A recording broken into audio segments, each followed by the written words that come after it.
नमस्कार, मैं हूं गंगा प्रसाद। अगर आप बेगुनाह हैं फिर भी जेल में डाल दिए जाएं तो क्या होगा? ये सवाल खुद से जरूर करिएगा, क्योंकि अगर आपको उस गुनाह के लिए सजा मिलती है जो आपने नहीं किया तो यकीन मानिए आप ज़हनी तौर पर टूट जाएंगे। आपका भविष्य बर्बाद हो जाएगा और गलत आरोप जिंदगी भर की तोहमत बन जाएगा। आजकल फैशन बन गया है अफवाह फैलाकर लोगों को जेल की सलाखों के पीछे डाल देना, बिना जाने बिना समझे किसी को गुनहगार बता देना। सवाल ये है कि जो लोग कहते हैं कि आरोप है, जेल गया है, अगर बेगुनाह होगा तो छूट जाएगा, तब तो हर किसी को बालिग होते ही जेल में डाल देना चाहिए और फिर इंतजार करना चाहिए कि अगर बेगुनाह होंगे तो अदालत फैसला सुनाएगी और आपको बाइज्जत बरी कर देगी। इससे आपका क्या नुकसान हो जाएगा? आपको एक सर्टिफिकेट भी मिल जाएगा कि आप बेगुनाह हैं। आज उमर खालिद और प्रशांत कनौजिया के साथ क्या हो रहा है? मैं कोई फैसला तो नहीं सुना रहा हूँ, लेकिन सोचिएगा इन लोगों को किस जुर्म की सजा मिल रही है। क्या ये आतंकवादी हैं? और अगर हैं तो फिर जेल जाकर भी छूट कैसे जाते हैं? इनको किस बात की सजा मिल रही है? क्या कोई संविधान से ऊपर हो सकता है?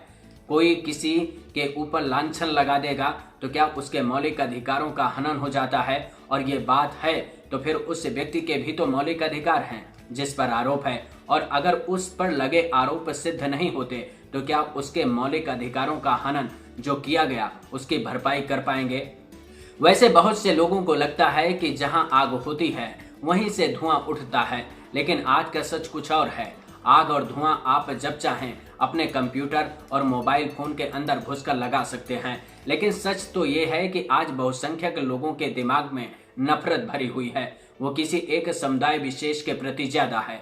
मैं एक दिन ऑफिस से अपने घर लौट रहा था।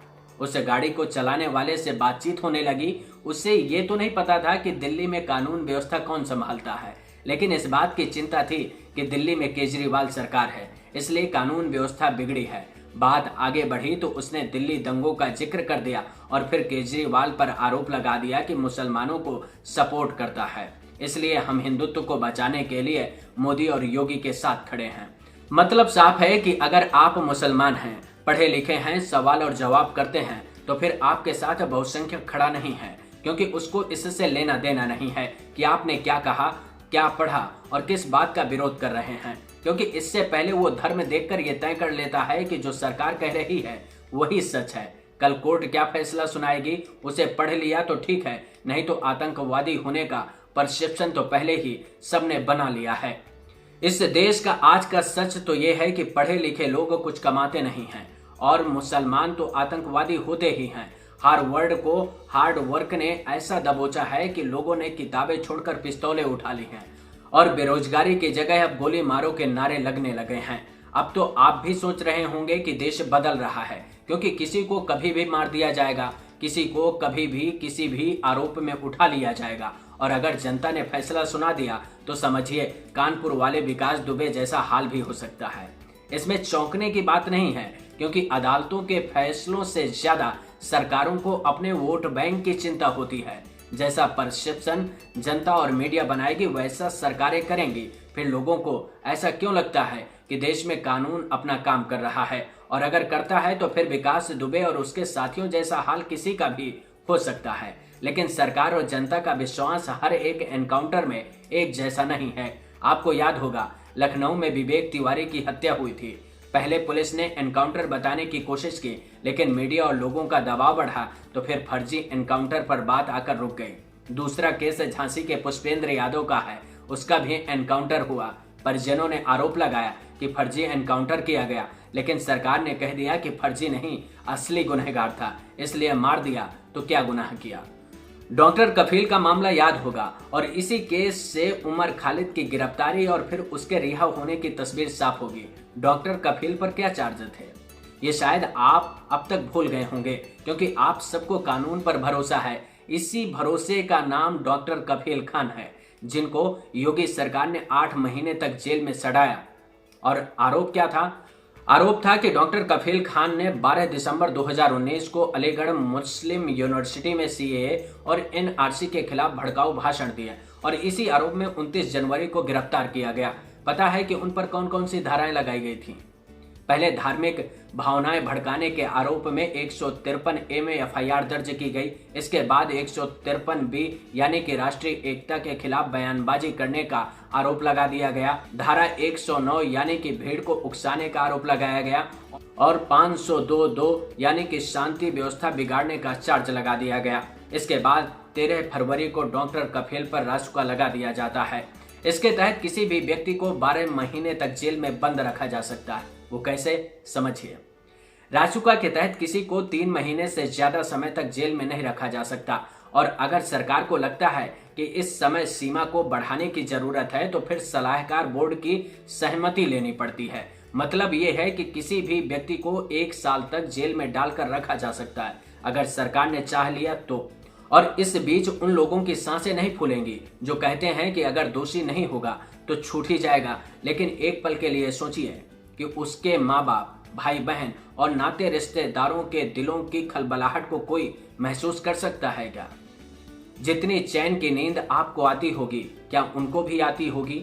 इसलिए कहता हूं कि जिनको कानून व्यवस्था, सरकार और सिस्टम के फैसलों पर विश्वास है उन सबको बालिग होते ही जेल की चौखट पर पहुंच जाना चाहिए और अदालती फैसले का इंतजार करना चाहिए ताकि आप जब निकलें तो आपके माथे पर बेगुनाही का सर्टिफिकेट लगा हो।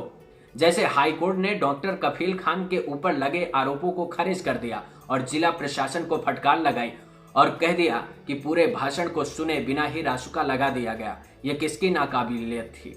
क्योंकि हाईकोर्ट मानता है कि डॉक्टर कफील का बयान राष्ट्रीय एकता को दर्शाता है।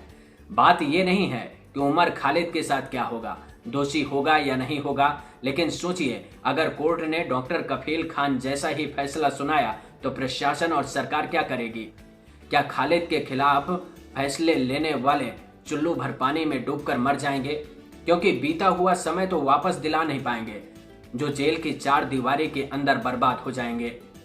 हम हिंसा का जवाब हिंसा से नहीं देंगे, हम नफरत का जवाब नफरत से नहीं देंगे। अगर वो नफरतें फैलाएंगे तो हम उसका जवाब प्यार से देंगे। अगर वो डंडा चलाएंगे तो हम तिरंगा उठा के लहराएंगे। अगर वो गोली चलाएंगे तो हम संविधान को हर मेरे अपने हाथ को बुलंद करेंगे। अगर वो जेल में डालेंगे तो सारे जहां से अच्छा हिंदुस्तान हमारा गाते गाते हम हंसते हंसते जेल चले जाएंगे, लेकिन इस देश को आपको बर्बाद करने नहीं देंगे। उमर खालिद पर दिल्ली पुलिस ने 6 मार्च 2020 को एक एफआईआर दर्ज की थी। इसमें दंगे भड़काने, दंगों की साजिश रचने, भड़काऊ भाषण देने, लोगों को सड़क पर प्रदर्शन करने के लिए उकसाने का आरोप है। इन्हीं आरोपों को आधार बनाकर यूएपीए एक्ट के तहत गिरफ्तार किया गया। लेकिन दिल्ली पुलिस ने हिंसा पर कोर्ट में पेश एडिशनल चार्जशीट में उमर खालिद का जिक्र नहीं किया था। इसका यह मतलब है कि मुझे गिरफ्तार कर लिया गया है।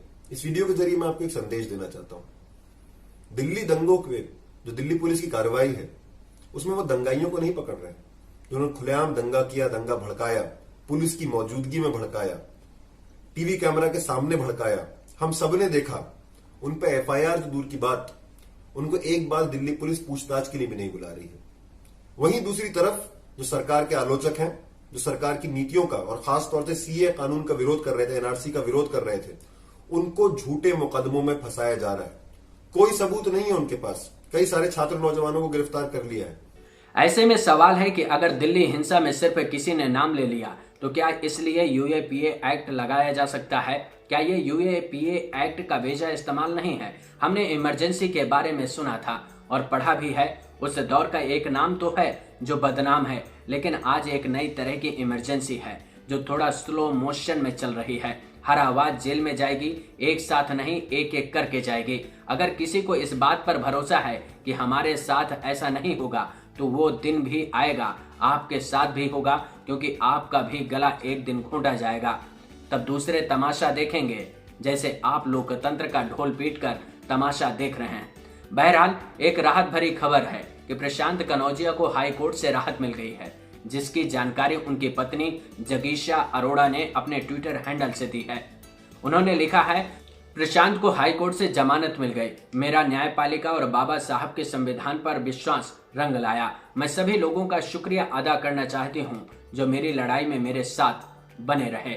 सबको शुक्रिया।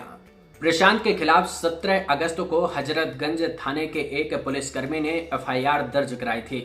जिसमें आरोप था कि उसने सुशील तिवारी को बदनाम करने की साजिश रची, उसे सोशल मीडिया में डालकर वायरल कर वैमनस्य फैलाने की कोशिश की।